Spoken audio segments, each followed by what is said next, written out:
दुनिया में हर इंसान ही गुनाहगार है, तो गुनाहगार इंसान के साथ क्या होना चाहिए? क्या सारे गुनाह माफ हो जाने चाहिए या इंसाफ होना चाहिए? दुनिया में तो माफी नहीं बल्कि हर गुनाह की सजा उस मुल्क के कानून के हिसाब से दी जाती है। इंसाफ का तकाजा तो ये है कि हर गुनाहगार को सजा मिलनी चाहिए। खुदा की दो मुतजाद सिफात हैं, यानी वो मुनसिफ भी है और रहीम यानी माफ करने वाला भी है। तो अगर खुदा इंसाफ करे तो इस हिसाब से हर इंसान को जहन्नम में होना चाहिए, क्योंकि हर इंसान गुनाहगार है और आखिरत में सजा जहन्नम ही है। लेकिन फिर सब जहन्नम में चले गए तो जन्नत किसको मिलेगी?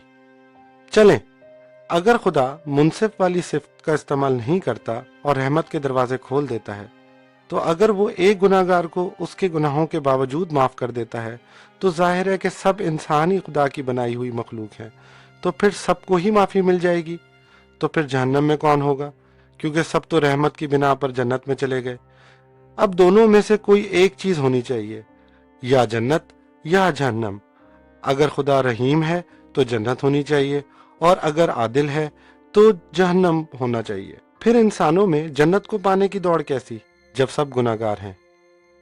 एक और अहम नुक्ता, खुदा ने इंतहाई चाहत और मोहब्बत से इंसान को पैदा किया, तो जाहिर है वो तो चाहेगा कि हर इंसान ही जन्नत में जाए।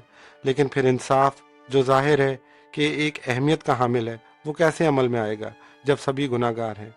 एक तरीका है जिससे मोहब्बत और रहमत भी कायम रहे और इंसाफ का बोल भी बाला हो, जिसके लिए मैं आपको एक बड़ी मशहूर कहानी सुनाता हूँ। बादशाह नौशेरवां का वाकया। बादशाह नौशेरवां ने फारस ईरान पर 531 से 579 ईस्वी तक हुकूमत की। वो अपने इंसाफ की वजह से बहुत मशहूर थे। एक दिन एक औरत उनके दरबार में हाजिर हुई और बादशाह नौशेरवां से कहा कि उनकी माँ ने गैर कानूनी तौर पर उसकी ज़मीन हथिया ली है।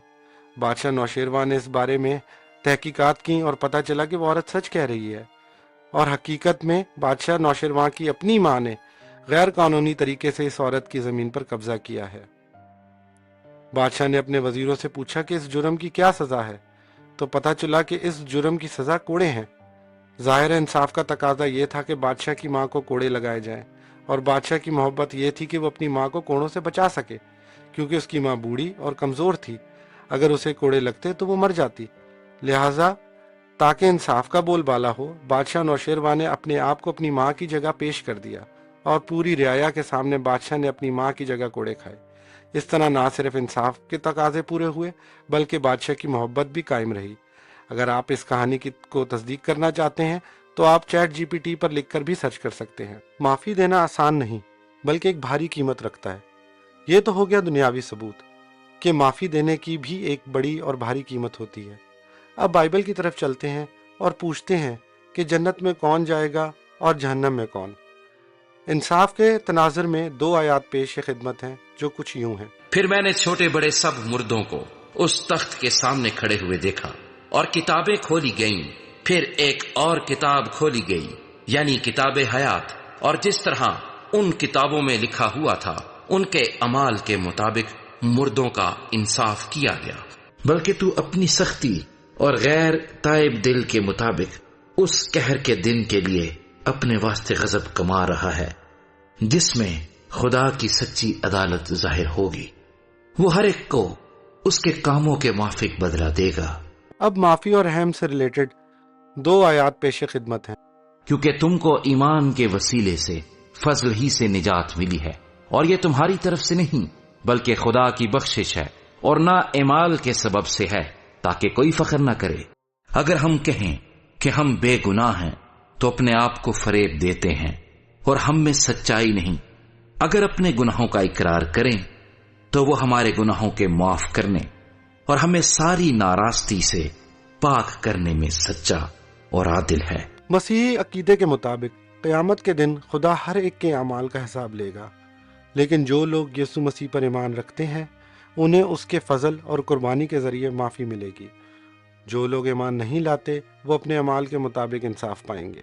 क्योंकि खुदा ने दुनिया से ऐसी मोहब्बत रखी कि उसने अपना इकलौता बेटा बख्श दिया, ताकि जो कोई उस पर ईमान लाए हलाक ना हो बल्कि हमेशा की जिंदगी पाए। खुदा इंसानों से मोहब्बत रखता है और हर एक को जन्नत में ही रखना चाहता है।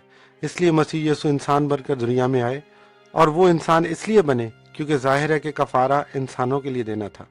इसलिए इंसान का कफारा इंसान ही दे सकता है। लेकिन यहाँ सवाल ये है कि मसीह यीशु ही क्यों, कोई दूसरा इंसान भी सबका कफारा दे सकता था? तो जवाब ये है कि मसीह यीशु ने कोई गुनाह नहीं किया था, इसलिए वही ये कफारा दे सकते थे। वरना गुनाहगार इंसान तो अपना ही कफारा दे दे, वही उसके लिए काफी होगा।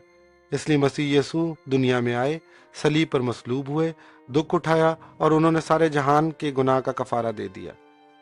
अब यही ईमान है कि अपने गुनाहों से तौबा की जाए और इस बात पर ईमान लाया जाए कि जो गुनाह हमसे सरजद हुए इसका कफारा हो चुका है, तो जन्नत मिलेगी। वरना जिस इंसान ने जो गुनाह किए हैं उसकी सजा जाहिर है जहन्नम है।